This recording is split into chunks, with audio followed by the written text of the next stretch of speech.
Donc aujourd'hui, nous allons donc présenter le travail de Bruno Poitvin, donc un roman qui s'intitule La nymphose, une évolution de l'humanité. Donc tout d'abord, Bruno, bonjour. Bonjour. Donc première question qui s'impose, donc c'est comment vous avez eu donc l'idée de ce roman? Ben, en fin de compte, j'ai voulu mettre à profit plusieurs passions que j'ai, donc notamment la science-fiction, avec des auteurs assez classiques comme Isaac Asimov, Très bien. Arthur C. Clarke ou encore Philippe K. Dick. Dick. Hein, je m'en suis pas mal inspiré justement pour l'écriture de cette première partie de la D'accord, nymphose. très bien. Ensuite, j'ai une deuxième passion qui est la généalogie. Mhm. Hein, je suis d'ailleurs remonté jusque très loin dans le temps, jusqu'en 1400, 1500, dans un lieu-dit qui s'appelle la Poitevinerie, d'où sont originaires vraiment, d'où était originaire ma famille, au niveau de la souche, et y compris, donc c'est en deux parties, et y compris ici sur le Portel, Sur où le là, Portel. moi avec la famille, c'était le Poitevin Gournay, où là on est remonté assez loin aussi.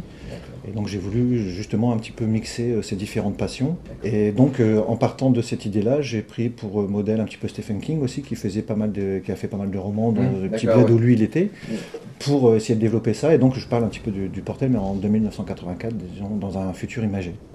Si vous pouvez nous faire un peu le résumé du roman. Oui, ben, brièvement, je peux vous en parler. Ouais, très bien. En fait, il s'agit d'une histoire d'amour au départ, D'accord.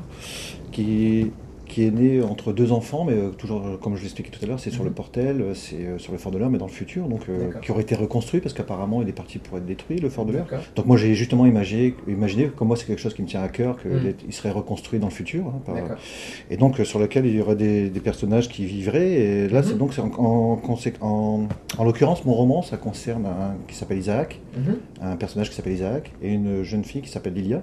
Ils se connaissent au moment de leur enfance. Et puis ensuite, ils grandissent et ils ont chacun un destin différent. On s'apercevra que, par exemple, Lilia se fera emprisonner, puis elle s'évade. Isaac, lui, deviendra ce qu'on appelle un tracker. Un petit peu. Donc, il pourchasse un petit peu tout ce qui est, tous ceux qu'on appelle les duplicata, en l'occurrence les clones, les choses comme ça, dans une civilisation qui est très robotisée. Donc, c'est un petit peu tous les concepts qu'on retrouve dans la science-fiction depuis toujours. Et donc là, il y a aussi, dans mon roman, il y a une évolution au niveau des moyens de locomotion, etc. Les gens peuvent se transporter à travers un trou de verre. Et donc ça permet vraiment de découvrir, dans le cadre de mon roman, des différents univers, différentes planètes, différentes recherches faites à travers le cosmos. Voilà. Donc là, en fait, moi, d'après tout ce que j'ai pu entendre, c'est vraiment une combinaison donc généalogie, le terrain que tu as étudié donc à la fois sur là où tu as vécu dans ton enfance et actuellement donc au Portel. Et donc tout ça donc avec une combinaison de multiples influences d'Asimov. Essentiellement de science-fiction. Ouais, de science-fiction. D'accord, très bien. Des romanciers et des auteurs de bande dessinée également. D'accord, très bien. Quel auteur en bande dessinée? Casa, j'aime beaucoup Casa, Moebius, entre autres quoi. D'accord, très bien.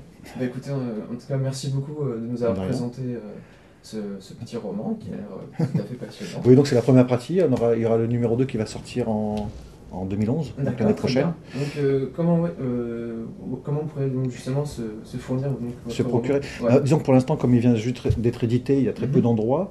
Ce que je peux dire, c'est que sur la région boulonnaise, je me suis mis pour principe de ne le mettre en vente qu'à la librairie de l'Horizon. Donc il est déjà disponible à la librairie de l'Horizon.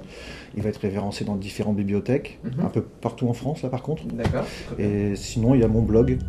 Donc vous allez voir s'afficher bientôt l'adresse, et là il y a toutes les coordonnées où comme moi je le vends par correspondance en fait. D'accord, très bien.